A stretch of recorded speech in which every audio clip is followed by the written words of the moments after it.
Welcome to the deep dive. Have you ever felt like you're just constantly chasing connection, but all you're really finding are likes and follows? Oh, definitely.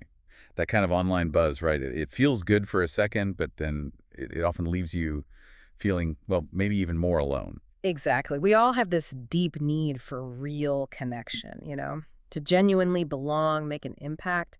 But actually doing that in today's world, it can be pretty tough. It really can. We're just fundamentally wired for that genuine connection, for relationships that actually mean something, that enrich our lives. But yeah, the question is, how do we build those when everything seems so shallow sometimes? That is the exact question we're tackling today.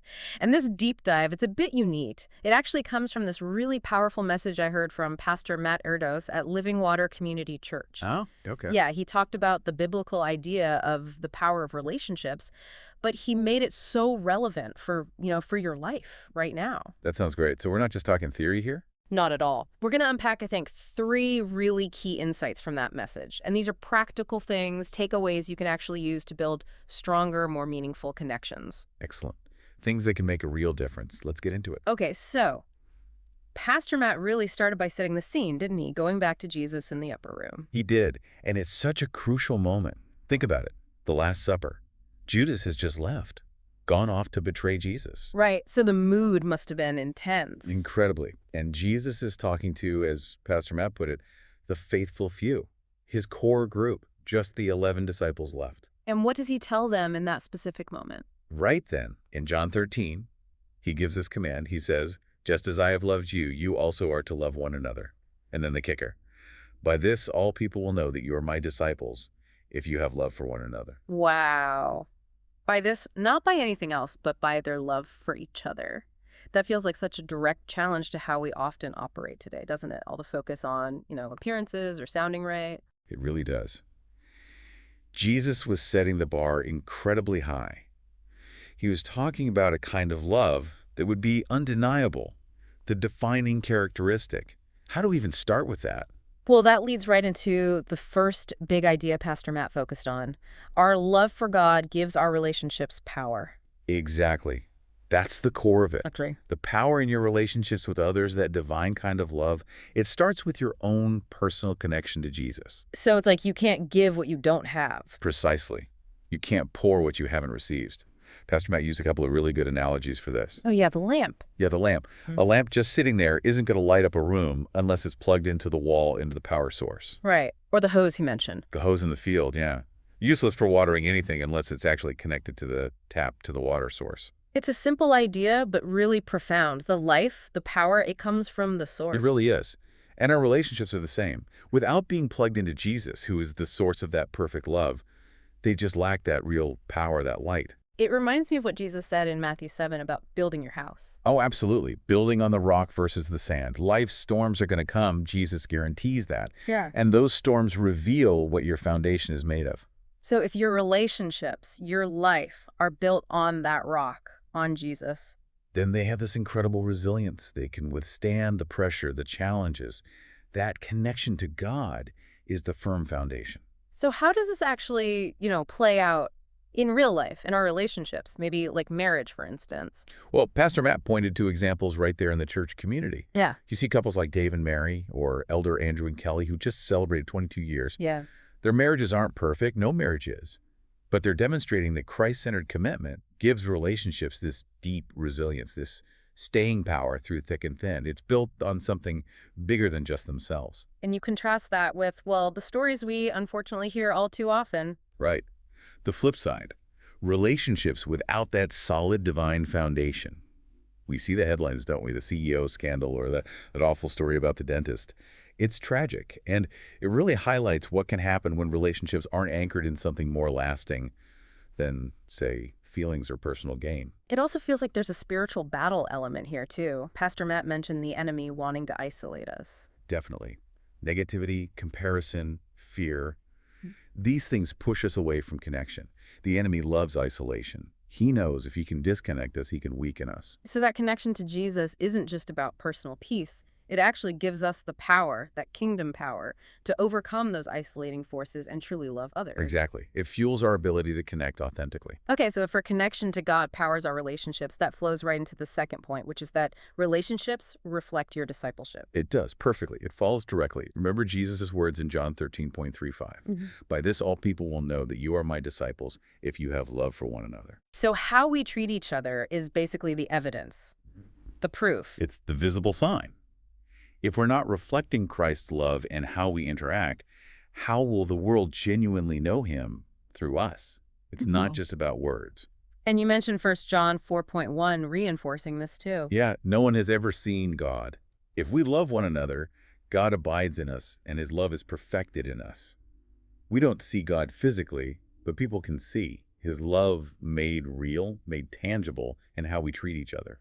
That really makes you stop and think, doesn't it? What am I actually reflecting? Which brings up that analogy Pastor Matt used about consumption. Oh, the GTA story. Yeah, that was pretty striking. Right. He talked about playing Grand Theft Auto as a teenager. And finding himself in real life actually thinking about stealing cars because he'd been immersed in that game's world. It's a bit of a stark example, but it makes the point so clearly. What you feed your mind and spirit, that's going to come out in your actions.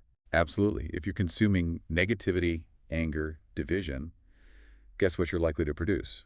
But if you're consuming, things rooted in goodness, peace, love, that's what will flow out. So discipleship isn't just a private thing. It's very public, shown in how you treat people, especially when it's difficult. Especially then. It means choosing forgiveness, choosing service, even when it's hard. Like Jesus with Judas, right? Washing his feet, sharing bread, even knowing betrayal was coming. That's radical love in action. And the contrast is so clear, like you said, between being discipled by the world versus discipled by the Spirit. Yeah, Galatians 5 lays it out. Worldly discipleship leads to those fleshly responses, anger, strife, jealousy. But Spirit-led discipleship, that produces fruit. Love, joy, peace, patience, kindness, goodness, faithfulness. It's like Moses coming down from the mountain. Exactly, Exodus 34. His face was literally shining with God's glory after being in his presence. So much so, he had to wear a veil. That's such a powerful image, that inner transformation radiating outwards. Darkness really doesn't like that kind of light, as Pastor Matt said. It doesn't. Yeah. And the point is, our discipleship isn't just for us, it's a demonstration. Jesus didn't say, they'll know you're my disciples by how much scripture you quote or how loud you sing. He said, by your love for one another, full stop. That's the proof. Think about that gala event Pastor Matt talked about. Oh, yeah, with all the different people there. Right, diverse crowd, some maybe just looking for a tax write-off. But what did they encounter? They saw Jesus demonstrated. Oh, so? Through genuine hospitality, through the atmosphere, the clean music, the message being preached. They saw it in the actions of the people serving, speaking, just being there. So we're like ambassadors. Our relationships are the living proof showing God's kingdom. Exactly. We're reflecting his kingdom and inviting others in, showing them what it looks like, what it feels like. It's how we expand his influence, his community. Okay, we've covered the power source and the reflection. Now, let's get into the third insight, which feels really significant. Relationships shape your destiny and the danger of isolation. This one hits hard. Pastor Matt put it very bluntly. Show me your friends. I'll show you your future. That's a classic saying, but it's backed up biblically too, right? Absolutely. Proverbs 13:20 says, whoever walks with the wise becomes wise, but the companion of fools will suffer harm. Who you choose to walk with, who's in your inner circle, it profoundly shapes where you end up. And the story that illustrates this so powerfully is the one about the paralyzed man in Mark chapter 2. Oh, incredible story. This man couldn't get to Jesus because of the crowd. So his 4 friends, what do? They climb him on the roof. They climb up, tear a hole in the roof, and lower their friend down right in front of Jesus. The determination, the sheer effort. And Jesus, seeing their faith, the faith of the friends, heals the man. It wasn't even the paralyzed man's faith mentioned first. It was his friends. That makes you ask yourself, doesn't it? Do I have friends who would tear off a roof for me? Am I that kind of friend for others? That's real, active, supportive relationship. It really is. And to show just how high the stakes are, Pastor Matt brought up Peter and Judas. Ah, the ultimate contrast. Both failed Jesus. Big time. Huge failures. Yeah. But their paths ended very differently, and their relationships, or lack thereof, played a key role. Okay, so Judas. He physically left the group, didn't he? Left that upper room connection. He did. He left his prepared place with Jesus and the others. He chose a new circle, people aligned with the enemy's plan, and then when it all went wrong, when he felt remorse, Those new friends wanted nothing to do with him. they basically said, "What's that to us? See to it yourself." They offered no support, no restoration. And tragically, his isolation, which started internally, led to self-destruction. But Peter messed up badly too, denying Jesus 3 times. A terrible failure. But the crucial difference, Peter never isolated himself from the other disciples. He stayed with them. He was grieving, sure, maybe ashamed, but he stayed in the circle. He even went fishing with them later. Exactly. John 21. He remained connected. And because he was there, because he didn't cut himself off, Jesus could find him, could meet him, and restore him personally, asking him 3 times, "Do you love me?"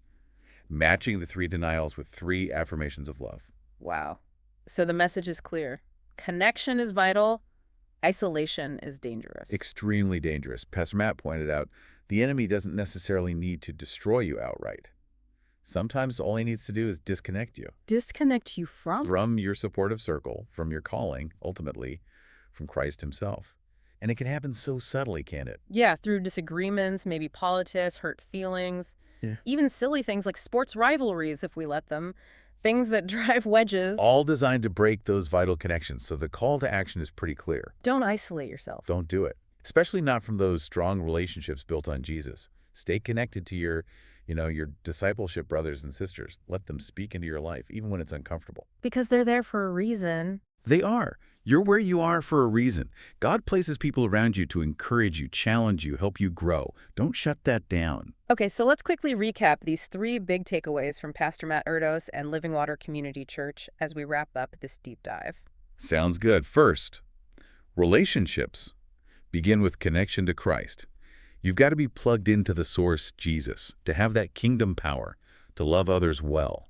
Make that relationship the absolute foundation. Got it. Number 1, connection to Christ. Second, relationships reveal who you're following. How you actually treat people, especially in conflict, that's the real proof of your discipleship. Love is an action, a demonstration that shows the world who Jesus is. Right. Actions speak louder. And the 3rd takeaway. Third, relationships shape your destiny. Your inner circle matters immensely. Choose wisely. Don't try to do life alone. Lean into connections that pull you toward growth, not isolation. Remember, Peter stayed connected. Judas isolated. Huge difference in outcome. That's so important. Stay connected. Okay, and as we finish, you wanted to leave us with a final thought based on that story about Kim and Nate. Yeah, just think about the ripple effect. Kim's decision to follow Jesus impacted Lisa, who impacted Thomas, who impacted James, who discipled Nate. Nate came to Christ because of Kim, someone he never even met. Wow. That's amazing. It really is. So consider the legacy you're building right now, today, just by how you choose to love and connect with the people God has placed around you. How might your faithfulness, your obedience, and your relationships right now? How might that impact someone's eternal destiny down the line? Someone you might never meet on this side of heaven. Your relationships are powerful proof of God's kingdom at work. That's a powerful thought to end on. Thank you for joining us on the deep dive. We really hope this look at the power of relationships has given you some real, practical insights for your own life. Yeah, hope it helps you strengthen those connections. Until next time, keep digging deeper.